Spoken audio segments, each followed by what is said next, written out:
California.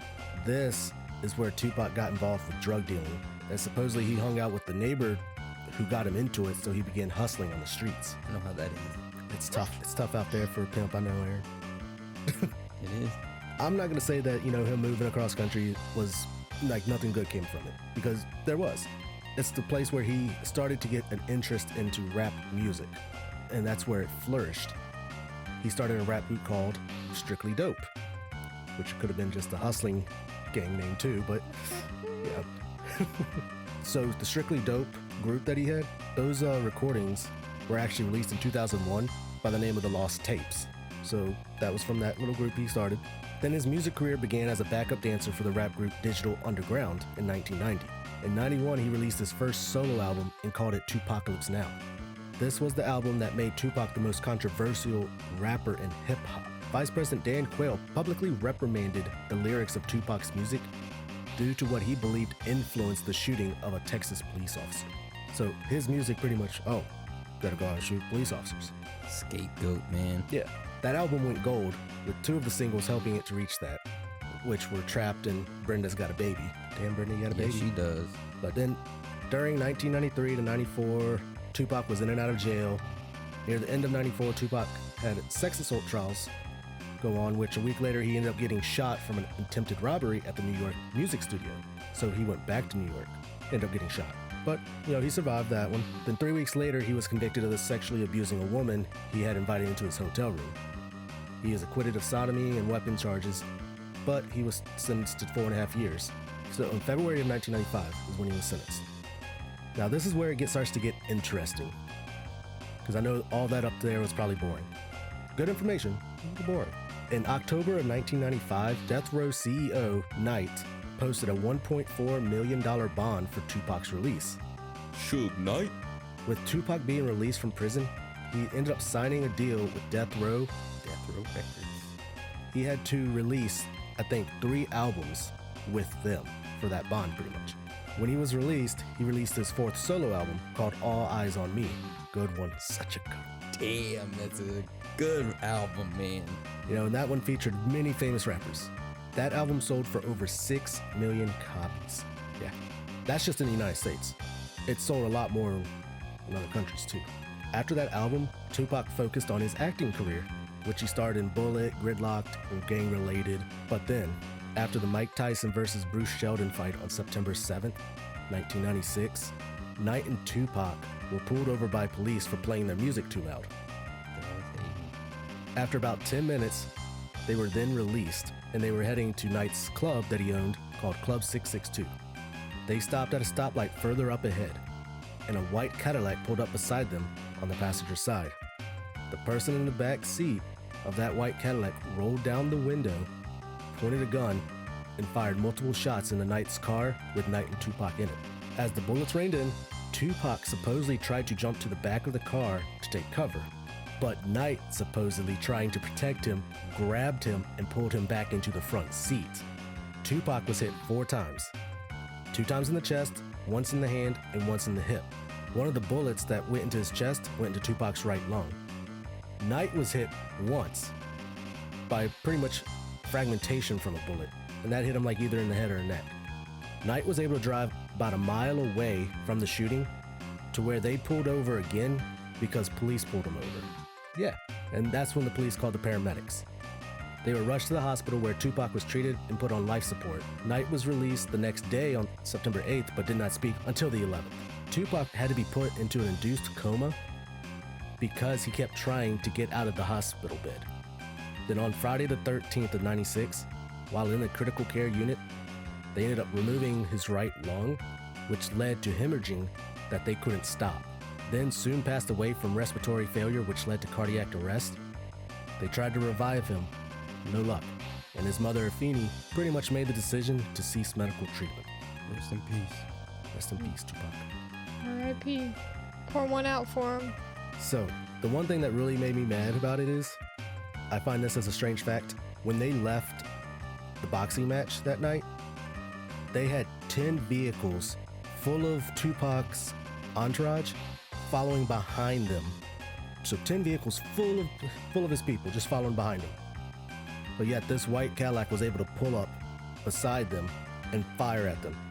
So you're gonna tell me, for one, none of his entourage had any guns, because that's bullshit. Because they were at the hospital while he was there, protecting him in case they came to finish the job. So why didn't they fire on the car that was shooting at him? It's a good question. Yeah. Then, of course, another strange thing is the police pulled him over 10 minutes after the boxing match ended because they were blasting their music too loud. And then right after the shooting, not even a mile away, they pulled him over again. So you're telling me no one heard the gunshots or anything like that? And then all of a sudden, police just pull him over? I find that a little suspicious. Now, earlier that day, supposedly, Tupac had a fight with one of the local Crip members, Orlando Anderson, which he becomes a key suspect. He actually becomes pretty much what they say now, as he is the one that actually killed Tupac, because his cousin said that he was in the car with Anderson sitting in the backseat of that white Cadillac, and he's the one that handed him the gun, which I find that to be false, because I believe Anderson actually ended up getting killed a couple months after that. And so when his cousin finally confessed this, Anderson was already dead. So it's perfect, hey, it was him. I handed a gun. It was totally him. Then, you know the rivalry between Biggie and Tupac? Mm-hmm. You know they were actually friends before that, right? Yeah. They were fine, They only became rival when Tupac was represented in the West and Biggie the East, which Tupac came from the East. He grew up in New York. Mm-hmm. So it's like... It was like a WWE thing, right? Yeah.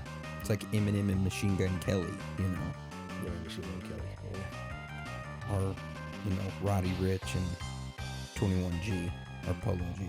I'm just making current references for, You just see Ghostface talking about his buddies, Ghostface and, whoever, all the rappers in the world. Yeah. I just think it's weird that there was a rivalry between them. I think that was mostly for show. Mm-hmm. But, of course, it ended up becoming a big thing after Tupac got killed. The other theory is that Biggie killed him. Yes.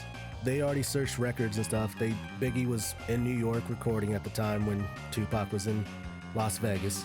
They even have records of him spending money and stuff, him being in New York pretty much. And I think he was actually in the studio in New York during the time of Tupac shooting. But they're still trying to say that perhaps maybe Biggie had a hit on Tupac and Orlando wanted that $1 million. I don't know. But I do find it interesting that some of Tupac's songs weren't actually for him. They were actually meant to go on the other rappers' albums that were part of Death Row. Like California Love was meant for Dr. Dre's. Got My Mind Made Up was meant for Snoop Dogg's album. Can't See Me was another one that was originally intended for Dr. Dre and Ice Cube's never released album, Helter Skelter. You sure? I thought that was originally intended for John Cena's. Oh, WWE Aaron in here. All right, Yeah. sorry. Which I thought the Helter Skelter album was kind of interesting because of Manson. Yeah. I was like, oh. But it was never released. But yeah, those are some of the strange facts. But theory-wise, I figured I'd leave that up for discussion on what we all think. Well, do you know what his fifth album was named, right? His fifth album, hold on, let me make sure I get this right. The Dawn Killuminati, the 7-Day Theory, also known as the Machiavelli, which was released 4 months after his death. Yeah, he was a huge Machiavelli fan. Yeah. I don't know who that is. I'll be honest, I didn't listen to Tupac. Am I gonna have to send you a list of songs to... So Machiavelli was the Italian war strategist who pretended to fake his death. And is one of the theories, Is that he faked his death. Tupac did. I know, Anna, you were looking forward to that theory. That's the first one that you brought up. Even though I don't know anything about him, I just always think of him and Elvis chilling on an island together, just Fucking smoking a J. making their own music. Yeah. And see, Or ain't nothing but a hound dog. Yeah, say it. Ain't nothing but a hound dog. Yeah. dude, that'd be a badass duo right there. Honestly, I'm liking it. But yeah, that's the theory that I'm more toward, is that Tupac is still alive and he faked his death. And why I went from the start of his life to the end was because if you see how he grew up, he wanted to act. It didn't seem like he really wanted to be in the gang world like that. He didn't want to have no rivalry and all that. He threw out a couple albums and then he started to focus on his acting. And the fact that he knew that he was going to get stuck in the rapping world, because of Death Row. They weren't going to let him go. After 3 albums, you think they were going to let Tupac go? No. As much money as just his one album made, after selling 6 million copies, that was more than enough to pay back Knight a $1.4 million bond. They weren't going to let him go. He wanted to live in peace, I think. Only way to do that? Yeah. How else are you going to get past the media and all that? You got to fake your death. So he's probably off with Elvis somewhere, being a hound dog. Crying all the time. Ooh. Yeah. But, I mean, there was one other theory that I thought of it was the government that took out Tupac. Just because, you know, how they were saying that his music was starting to be controversial and was influencing people to, I guess, rise up against the government. They did that with MLK. They did that with, seems like almost all influential type figures. Charles Manson, figures that are pushing a narrative that they don't want to be pushed. Yeah. And I know I talked about how they tried to say Orlando Anderson was the actual person that killed him. It was his cousin that, you know, gave up the confession in 2009 to one of the officers. It honestly reminds me of the O.J. Simpson trial, because his cousin goes by the street name Keffy D. What a horrible name. Yeah, he supposedly ended up writing a book about it, and now it supposedly sells, which I kind of feel like that's like the O.J. thing. Like, I didn't kill her, but here's a book on how I would have. Yeah. What do you think about him being a hologram? I have this theory about hologram. I think that was actually him doing all that, not on stage, somewhere else, and they used it as a hologram on stage. So he was actually rapping and everything. That's what I think. I've thought about doing a Theory Thursday topic on this because one time I think I got really high and had this thought, but what if holograms are the actual people? Whether it be their consciousness that they have downloaded in a computer and it's being projected as an image to get us comfortable with the idea of having consciousness in an AI system, and they are the ones living that out right now. But I swear I've talked about this in an episode because I brought up Michael Jackson. He had a new song that came out and he was a hologram and performed it, and it was creepy how it was still pretty realistic for a hologram.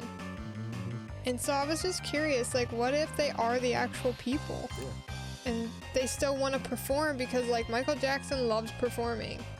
Tupac, yes, he would prefer to act, but he's acting on stage while he's performing. What are you doing, finger guns? They didn't die. Actually, they did die. But you know how they say they faked their death? It was a planned death because they already know that they could upload their consciousness to this type of AI and live forever. Oh. Yeah, because think about who has had a hologram performance before. Big people, like major performers. Michael Jackson, Tupac. There's another rapper too, I forgot his name. Dragons. Well, it was dragons. They're real, okay? I don't know. The whole him faking his death, I don't think Death Row would have let him go. But with him faking his death and they releasing it like his other albums and stuff that he did, they still make money, and Tupac gets to go on with his life. What? Elvis Presley had one? Did he really? Yeah, with Celine Dion. Oh, yeah, he did. I'm gonna send you the Michael Jackson one I was talking about. I think it's called, like, Slave to the Game. Slave to the Rhythm.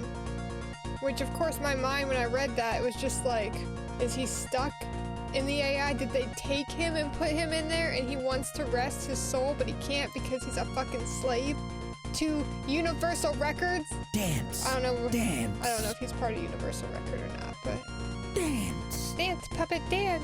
That's all I can imagine is just the people going back. Dance. The AI. Yes. Oh God, that would suck. Okay, here we go. I'll send you this link. Y'all wait to be like creepified for a second. This is like way too. Okay. I say you could fast forward to about 30 seconds in. Well, if you just look at the beginning for one, just like watch the people. There's like dudes in all black, look like military undercover with a flashlight on their heads. Already like made me feel weird. And then 30 seconds is when they actually bring him out. That's a hologram? Yeah, so yeah, they come out looking like fucking they're gonna raid Michael Jackson, right? There's helicopter sounds, and then 30 seconds in is when you first see him. That's so weird. I just want like a hologram thing from a house. It'd be awesome. Like, hey, pull up Miley Cyrus so I can show my dance moves. You know, that's eventually gonna happen. Oh, yeah. Like FaceTime, but like a full body hologram FaceTime. Yeah, dude, like Obi-Wan talking on Star Wars, just popping out. Help me, Anna and Dan, you're my only hope. For any of you guys that just want to go to like Michael Jackson, like actually dancing on stage as a hologram, about a minute and a half in is when you see him like actually dancing, standing up with a group of people. They gave him a good version of himself. He looks nice and young, healthy. Yeah. I mean, his movements are creepy accurate to his real fucking self. Yeah. And I'm wondering, how did they do this in a hologram?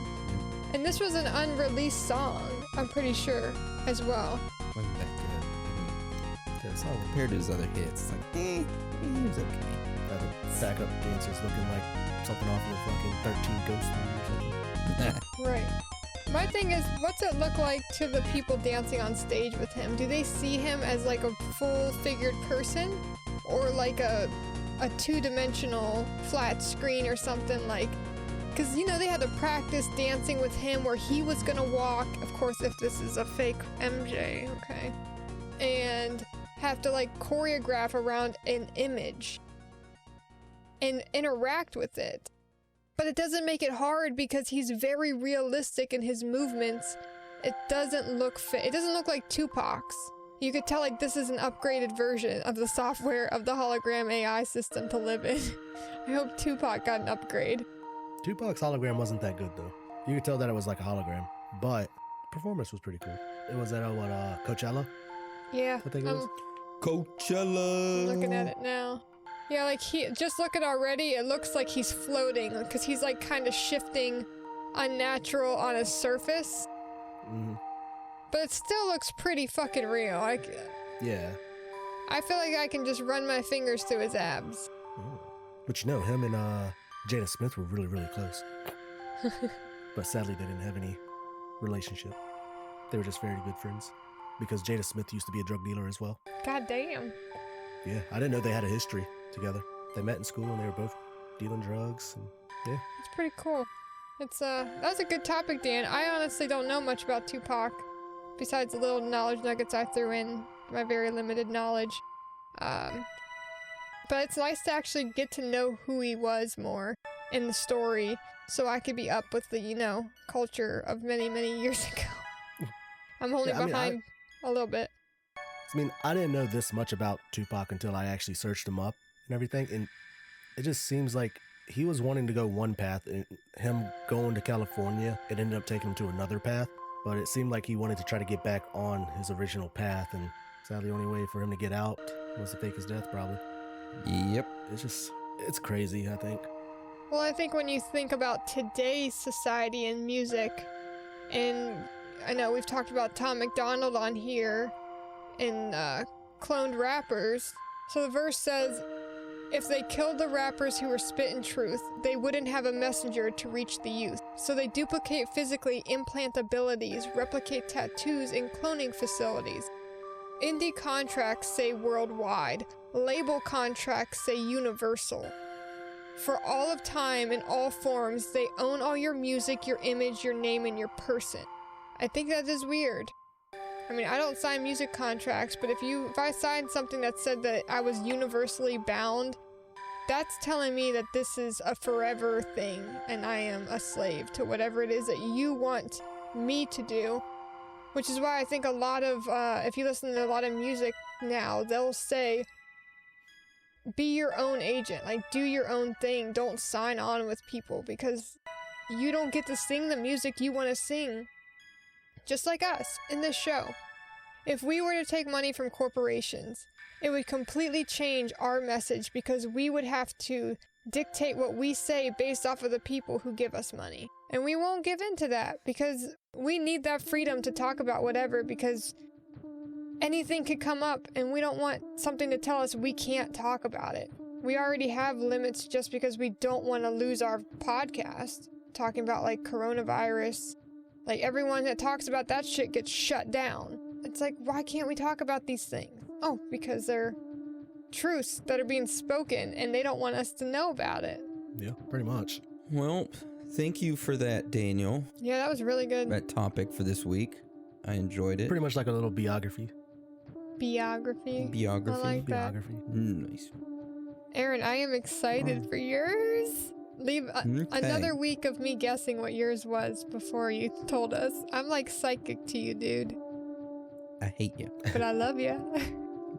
But I love you. All right, hold on. I gotta get this meat out my mouth. Oh, Dan, I thought you were at your house. Yeah, I'll back out. Hang on here. All right, I'm good now. Here, All right, so what I'm about to tell you guys is a true story, okay? And it's probably, I'd say one of the most bizarre stories that I've ever read. I was sitting at an NTB Tires, not to promote them or anything. I would not advise going there. No, they But I was getting my tire changed. Sorry. They do. They take forever.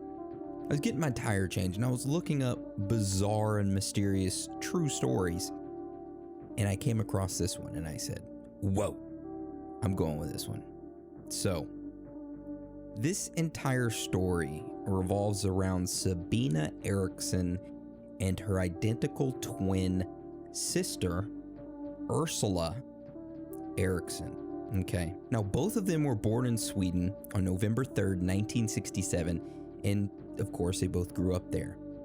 They had a regular childhood, and neither of them had any history of mental health issues or any criminal convictions at all. Now, why do I mention that? It's important for what we're about to talk about, okay? So keep that in the back of your mind as we go forward. All right, so let's fast forward. So by the early 2000s, Ursula had moved to the United States and was living there. Her sister Sabina had moved to Ireland and was living with her partner and 2 children. Okay, let's move forward a little bit more to May 16th, 2008. Ursula, who, like we said earlier, was living in the United States, she decided to visit her sister Sabina in Ireland. So within 24 hours of her arrival, the two left Sabina's home and got on a ferry to Liverpool in England. They arrived in Liverpool at 8:30 a.m. on Saturday, and immediately both went to the St. Anne's Street police station. There at the police station, they told the Liverpool police that they worried about Sabina's children, which she had left back in Ireland with her partner. Sabina also said that she kind of feared for the children's safety, and which is why she was kind of worried about them. So the Liverpool police said that they would contact the local police there in Ireland to check in on her children. Both Sabina and Ursula were like, okay, cool. Then they left the police station at 11:30 a.m. that morning. The pair then boarded a National Express coach bus that was headed to London. So all this is kind of a mystery, right? Sister shows up from the United States. They get on a ferry. They go to a Liverpool police station, say, hey, I fear for my children's safety. So you really don't know what's going on. They leave the police station. They jump on a coach bus that's headed to London. About an hour or so into that trip on the bus, both of the twins told the bus driver that they were not feeling well. So the bus driver was like, oh shit, okay, well, I'll go ahead and stop at this service station. Even though it was not a scheduled rest stop for that trip, he still decided to stop there. So around 1 p.m., the bus driver told everyone that they were continuing on the scheduled route, so everybody needs to get back on board. As the passengers were boarding, the driver started to notice that Sabina and Ursula were acting erratic and very strange. He noticed that they were clinging to their bags tightly, as if they were hiding something. This, of course, caused the bus driver to be a little suspicious, thinking that maybe they had a weapon or a bomb. So he asked to search their bags. Both of them refused, so the bus driver was like, F you, I'm not allowing you on my bus, get off. So he kicked them off the bus and left them there at the rest stop. Now, the manager of the rest stop, it was like a rest stop and a service station. That manager was called by the bus driver and informed that, hey, I kicked off these 2 girls that were acting weird that wouldn't let me search the bag, so that's just a heads up. The manager who got the call said, I was feeling a little suspicious about them too. Their demeanor, their movements, and their fixation on their bags. I'm gonna call the police. So she called the police. The police arrived and spoke with the twins, but left shortly after. And it was reported that the police said that the women seemed harmless and that they weren't gonna hurt anybody, and they just were protective of their belongings. Anyways, so after the police left, the twins left the rest stop on foot and began to walk down the highway. Now, the highway they're walking down is the M6, which is a huge 6-lane highway with a ton of traffic. The twins decided to try and cross the highway, and upon attempting this, Sabina was struck by an oncoming vehicle, which of course caused chaos on the road. So, of course, the police were called again this time, and the police that responded had a film crew with them who were shooting a reality television show called Motorway Cops. It was kind of like The Cops. What you gonna do? Right? So they were following the police. And what they captured was bizarre, to say the least. Okay, so the police arrived, right? And they expected to see multiple people ran over, at least one person ran over, because the initial reports was that a woman got hit on the road. Well, that wasn't the case. They saw both Sabina and Ursula standing on the side of the road unharmed. So, as the police were talking to the twins, Ursula just randomly, out of nowhere, runs out into the highway, into oncoming traffic, and gets smoked by a semi truck going 56 miles an hour. Like, boom! And everybody's like, what the fuck? And as everybody's looking onward and is like shocked as to what just happened, no one's paying attention to her sister, Sabina. She randomly runs into the road and gets hit by an oncoming Volkswagen, which causes her to somersault over the hood and windshield of the vehicle before landing in the third lane of traffic. So, I don't mean to laugh, but we have video footage here in a minute where we're gonna watch this entire thing unfold. All right, so at this point, both of them are laying on the highway, and the police officers are kind of like scrambling to their aid. Ursula, who was the one that got hit by a semi, she was in like pretty bad shape. Both of her legs was crushed. She had compound fractures, which the bones are sticking out of her legs. She was semi-unconscious, but she was kind of out of it still. There was a police officer who was kneeling down by Ursula, who was trying to tell her that she just got hit by a vehicle, but Ursula said, I know that you are not real. And she started to become like very combative with the officer. She was moving, telling the police officers to get the fuck away from me, you fucking asshole. Started spitting at them, trying to fight them while she had her bones sticking out of her legs, and while the police officer was trying to help her out and give her first aid. All right, so that's what was going on with her. And she just got hit by a semi, right? Going almost 60 miles an hour. So Sabina, who just did a fucking gymnast somersault over a goddamn car, she didn't have any broken bones like Ursula, but she was unconscious laying on the pavement. She had a police officer stabilizing her head, and they were waiting for paramedics to arrive, when all of a sudden, Sabina just comes to, like the fucking Undertaker in 1996 when he was facing Mankind, comes to, in which the officer tells her to stay, but Sabina, like, gets up. The police officer is trying to, like, get her to sit down and trying to hold her, but Sabina's, like, trying to get away from her for some reason and unleashes this fucking 1-inch punch on her. Like, just poof. And the police officer flies back. Sabina takes off sprinting, jumps over the guardrail and onto the other side of the moving traffic on the highway at a dead fucking sprint. So the police start to chase her on foot on the highway, and she's being like super combative. It literally took 6 individuals to restrain her and to take her back to the police vehicle, in which this entire time she was screaming for help and screaming for the police, who were the ones that were helping her. So, like I said, the best part of all of this is we have video of all of it. And I'm gonna link you guys a quick video clip, and you guys listening on Patreon, you can, of course, you know where to get the links at. You can watch right along with us. It's a nice little clip. So guys, let me know when you're ready and we'll play that. The sister doesn't even look phased. Like, oh, there goes my sister. Well, thankfully she ran into the side of it instead of got hit by the front of it. She jumped into the wheels, it looked like. Not saying it's any better, but... No, I'm just like, she didn't get hit by it on the front of it. She like fucking jumped into the wheels. Like, why? Dude, the other sister got some hair. Do you want to watch the whole 10 minutes or do you want to fast forward through it? So they're identical twins, right? Yeah. How the fuck did the police officers not know that they were twins? They're like standing there like right in front of her. If they're identical, wouldn't they look almost the same? Well, they're calling them casualties. She's like, the first casualty I went to. Okay, well, bitch is gonna rise from the dead if you think she's dead while you're sitting with her. So at like 5, 50. Yeah, if you go like at 3, if you go to 3 minutes, she goes, I know you're not real. The one laying on the ground. Around like 5:30 is when the other woman starts getting up and starts freaking out.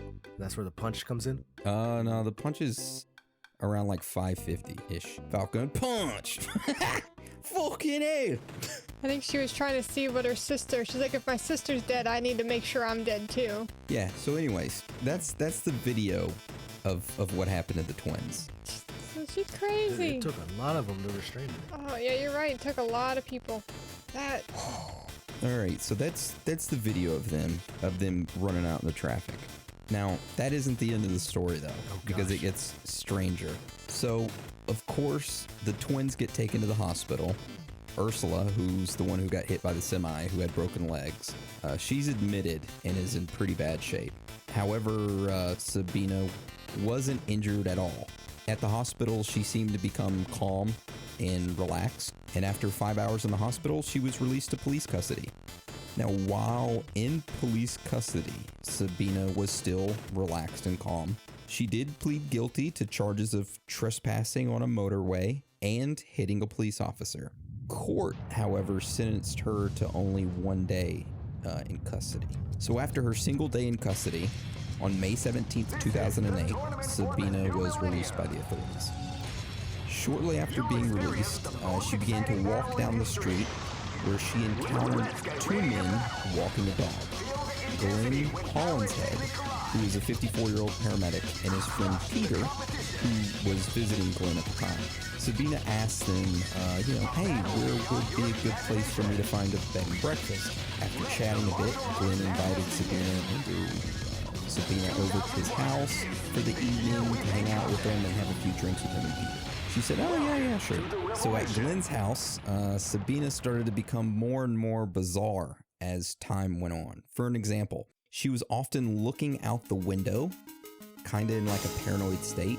She even offered Glenn and Peter cigarettes, and when they had them in their mouth and was about to light them up, she quickly snatched them away from their mouths and said that they could have been poisoned. At this point, Peter was like, fuck this. I ain't dealing with this crazy lady. I'm here to visit you, Glenn. I'm leaving. And he left Glenn's house. So the next morning, Glenn walked to his neighbor's house to ask for a couple tea bags since he was out.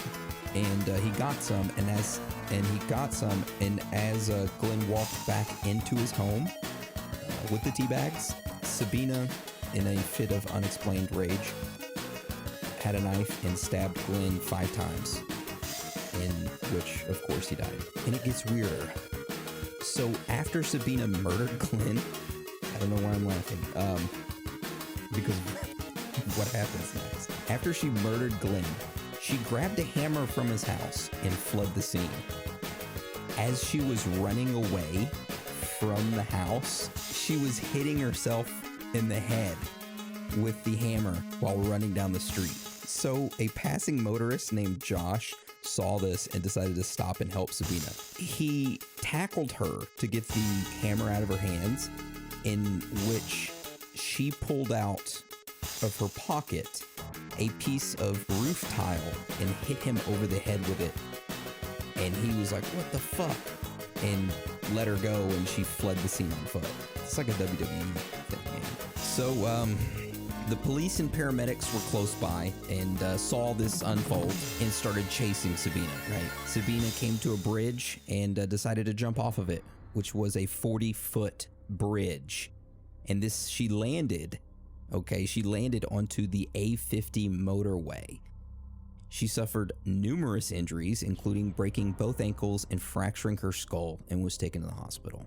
On September 11th, 2008, Sabina was charged with the murder of Glenn Hollingshead. Her trial began a year later on September 1st, 2009, and she pleaded guilty to manslaughter. Sabina never explained her actions and why she did what she did, and only responded to questions with no comment.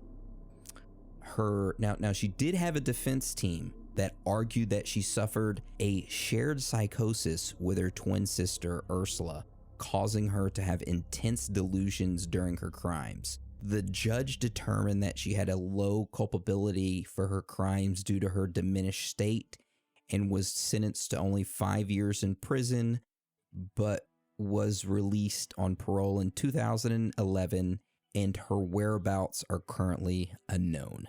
Ursula, of course, went back to the United States after the incident and is like going to church retreats and shit like that, but Sabina's out on the loose.